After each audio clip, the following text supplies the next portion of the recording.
যে কনস্টান্টিনোপল, যেটাকে আমরা আজকাল ইস্তাম্বুল বলছি, এই ইস্তাম্বুল একটু হিস্ট্রি বলতে হবে, তাহলে ইস্তাম্বুলের এই ইতিহাস বুঝতে আমাদের সহজ হবে।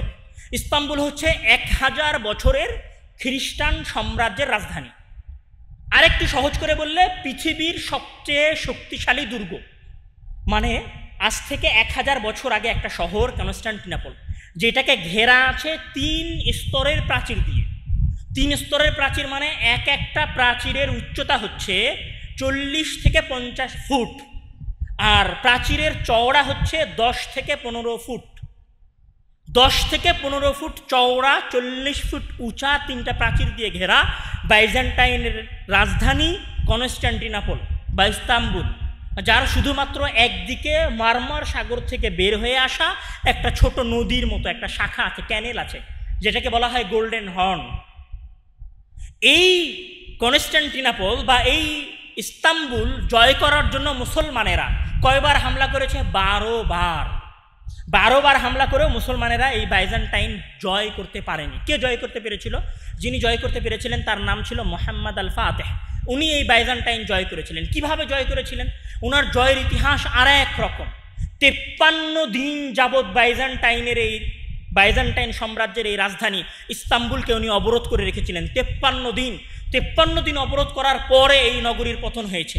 এই নগরীর পতন করাতে উনি সবচেয়ে যে মিরাক্কেল ভূমিকাটা রেখেছিলেন সেটা কি ছিল? সেটা ছিল যে উনি 3 দিক থেকে ওনার সেনাবাহিনী ঘেরা ছিল, আর এক দিক থেকে নদী পথে গোল্ডেন হর্ন ছিল। কিন্তু গোল্ডেন হর্নে প্রবেশ করা যাচ্ছিল না। কেন? ওইটা ইস্তাম্বুল নগরীর ভেতরে গেছে, ওই লেকটা মারমার সাগর হয়ে। তো মারমার সাগরের মুখে চেইন দেওয়া আছে, যেই চেনটা টেনে দিলে জাহাজগুলো আর ঢুকতে পারে না। যতবার মোহাম্মদ আল ফাতে এই দিক দিয়ে ঢোকার চেষ্টা করেছে, উনি একবার ঢুকতে পারেন নাই। তখন উনি কি করলেন? রাতের আধারে, পৃথিবীর ইতিহাসে এই ঘটনা আর কোনোদিন ঘটে নাই, পৃথিবীর ইতিহাসে এই ঘটনা আর কোনোদিন ঘটে নাই। উনি রাতের আধারে ওনার যত নৌবাহিনীর নৌকা ছিল তার মধ্যে 70-এরও অধিক নৌকা পাহাড়ের ওপর দিয়ে, মাটির ওপর দিয়ে, কাঠ বিছিয়ে, আলকাতরা সেইটার উপরে দিয়ে পিচ্ছল করে পাহাড়ের নিচ থেকে নিয়ে নৌকা তুলে গোল্ডেন হর্নের মধ্যে রাতের আধারে নৌকা নামিয়ে দেন। এই দৃশ্য দেখেই মূলত ইস্তাম্বুলের খ্রিস্টানেরা বুঝে ফেলে যে আমাদের পক্ষে এখন আর জয় করা সম্ভব নয়। এই মিরাক্কেল যিনি ঘটিয়েছিল বা যারা ঘটিয়েছিল তাদের হিস্ট্রি কি ছিল? শুধু কি মোহাম্মদ আল ফাতেহ হুট করে এই যুদ্ধ করেছেন? মোহাম্মদ আল ফাতেহের জীবন হিস্ট্রি খুলে দেখেন যে উনি রাসূল সাল্লাল্লাহু আলাইহি ওয়াসাল্লামের ওই হাদিস সম্পর্কে জানতেন যে ওয়ালা নি'মাল আমিরু আমিরুহা ওয়ালা নি'মাল জাইশু জাইশুহা। কতই না উত্তম আমির ওই আমির যে কনস্টান্টিনোপল জয় করবে, কতই না উত্তম আমির ওই আমির যে কতই না উত্তম সেনাবাহিনী ওই সেনাবাহিনী যেই সেনাবাহিনী ইস্তাম্বুল জয় করবে। এটা মোহাম্মদ আল ফাতেহ জানতেন। এটা ওনার জীবনের একটা লালনা ছিল, একটা স্বপ্ন ছিল। এইটা উনি ওনার ইমান থেকে অর্জন করেছেন এবং উনি ইস্তাম্বুল জয় করার জন্য দীর্ঘ প্রস্তুতি নিয়েছেন। দীর্ঘ প্রস্তুতি নেওয়ার পরে উনি কাদেরকে জয় করেছেন? পৃথিবীর ইতিহাসের 1000 বছরের রোমান সাম্রাজ্যের রাজধানীকে জয় করেছেন, যেটা জয় করা ইম্পসিবল ছিল, অসম্ভব ছিল। শুধুমাত্র ইমানি শক্তির কারণে এই যুদ্ধে মুসলমানরা 53 দিন অবরোধ করে রেখেছে এবং তারপরে জয় ছিনিয়ে নিয়ে এসেছে। আমি যদি আমার ঘটনাগুলোকে এখন সারমর্ম করে নিয়ে আসতে চাই, তাহলে আমরা দেখব যে আমরা যে যুদ্ধগুলো দেখেছি, কিছু যুদ্ধ এরকম ছিল যেগুলোতে মুসলমানদের সক্ষমতা থাকার পরেও মুসলমানরা পরাজিত হয়েছে, আর কিছু যুদ্ধ আমরা এরকম দেখেছি যেইটাতে মুসলমানদের সক্ষমতা না থাকার পরেও মুসলমানেরা জয়লাভ করেছে। কেননা মহান আল্লাহ তাআলা বলেছেন ওয়ালা তাহিনু ওয়ালা তাহসানু ওয়া আনতুম লা আলাউনা ইন কুনতুম মুমিনিন। তোমরা বিচলিত হয়ো না, চিন্তিত হয়ো না, জেনে রাখো যে তোমরাই বিজয়ী হবে। ইন কুনতুম মুমিনিন, যদি তোমরা মুমিন হও। এখন মুমিন যদি হই তাহলে জয় আসবে। এখন আমি এবং আপনি পূর্ণ মুমিন কিনা, এইটা হচ্ছে প্রশ্ন। কেননা প্রযুক্তি দিয়ে আপনি যদি বলেন যে আমি প্রযুক্তি দিয়ে আমেরিকার বিরুদ্ধে লড়াই করব, প্রযুক্তি অর্জন করতে 500 বছর লাগবে, তাহলে 500 বছর আপনি ঘুমাবেন? এই 500 বছরে আমেরিকা কোথায় যাবে আর আপনি কোথায় যাবেন? তাহলে যুদ্ধ হবে কিসের ভিত্তিতে? যুদ্ধ হবে আপনার যে সক্ষমতা আছে সেই সক্ষমতার উপর ভিত্তি করেই ইমানের বলিয়ানে যুদ্ধ হতে হবে। ইমান যত শক্তিশালী হবে, ইমান যত পাওয়ারফুল হবে, আপনার বিরোধী দল তত বেশি দুর্বল হবে। আপনার ইমান বাড়তে থাকলে আল্লাহ তাআলা বিরোধী বাহিনীকে দুর্বল করে দিতে থাকবেন। আর আপনার ইমান যদি কমতে থাকে, আপনার ইমান যদি ডাউনফল হতে থাকে, তাহলে আপনার বিরোধী শক্তি তত বেশি শক্তিশালী হবে। মানে আজকে যদি আমরা বাংলাদেশিরা মনে করি, আজকে যদি আমরা আরব বিশ্ব মনে করি যে আমরা আমেরিকাকে আজ থেকে 100 বছর পরে পতন ঘটাতে চাই, তাহলে আমাদের সবার আগে যে জিনিসটা বৃদ্ধি করতে হবে সেটা হচ্ছে আমাদের ইমানি শক্তি বাড়াতে হবে। আমাদের ইমানি শক্তি যত বাড়বে, আল্লাহ তাআলার দয়ায় অপোজিশন পার্টি তত বেশি দুর্বল হবে, এবং তারা দুর্বল না হলে তো আমাদের জয়ের কোনো রাস্তা নাই, কোনোদিন রাস্তা উন্মুক্তও হবে না। যেমন মহান আল্লাহ তাআলা বলছেন যে ইন ইয়ানসুরুকুমুল্লাহু ফালা গালিবা লাকুম ওয়া ইন ইয়াখযুলকুম ফামান যাল্লাযী ইয়ানসুরুকুম, যদি আল্লাহ তাআলা তোমাদেরকে বিজয় দিতে চান তাহলে তোমরা বিজয়ী, আর যদি তোমাদেরকে আল্লাহ তাআলা লাঞ্ছিত করতে চান তাহলে তোমাদেরকে বিজয় করার কেউ নাই। মানে কি?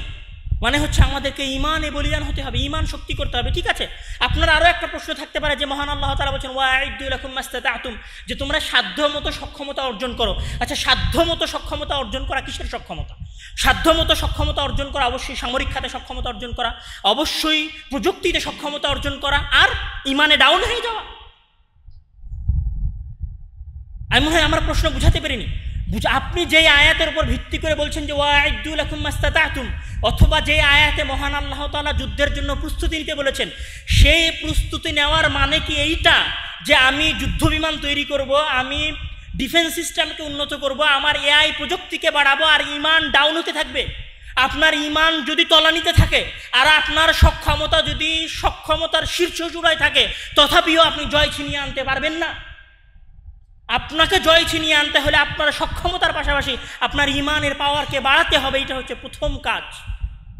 সম্মানিত উপস্থিতি, আমি এই সংক্ষিপ্ত জুমার খুতবায় আমাদের মুসলিম ভাইদের উদ্দেশ্যে আমি যে যেই বার্তাটা দিতে চাচ্ছি সেটা হচ্ছে আমাদের জন্য একসাথে এখন অনেকগুলো কাজ, ঘুমানোর কোনো রাস্তা আমাদের কাছে নেই। আমাদের প্রথম কাজ আমাদের ইমানি শক্তি বৃদ্ধি করা। এই ইমানি শক্তি বৃদ্ধির সাথে আমাদের কাজ হচ্ছে প্রযুক্তিগত বিষয়গুলোতে মুসলিম বিশ্বকে উন্নত হওয়ার চেষ্টা করা, উন্নত করার চেষ্টা করা, নিজেদেরকে উন্নত করার চেষ্টা করা। এই উন্নত করার দাওয়াত, ইমানি শক্তিকে বৃদ্ধি করার দাওয়াত সারা পৃথিবীর মানুষের কাছে পৌঁছানোই হচ্ছে আমাদের জিম্মেদারি। মহান আল্লাহ তাআলা আমাদেরকে সেই তৌফিক দান করুক। আল্লাহুম্মা আমিন ওয়া আখিরু দাওয়ানা আলহামদুলিল্লাহি রাব্বিল আলামিন। আলহামদুলিল্লাহি ওয়াহদাহু ওয়াসসালাতু ওয়াসসালামু আলা মান লা নাবিয়্যা বা'দাহু, আম্মা বা'দ। يا عباد الله إن الله وملائكته يصلون على النبي فصلوا عليه وسلموا تسليما.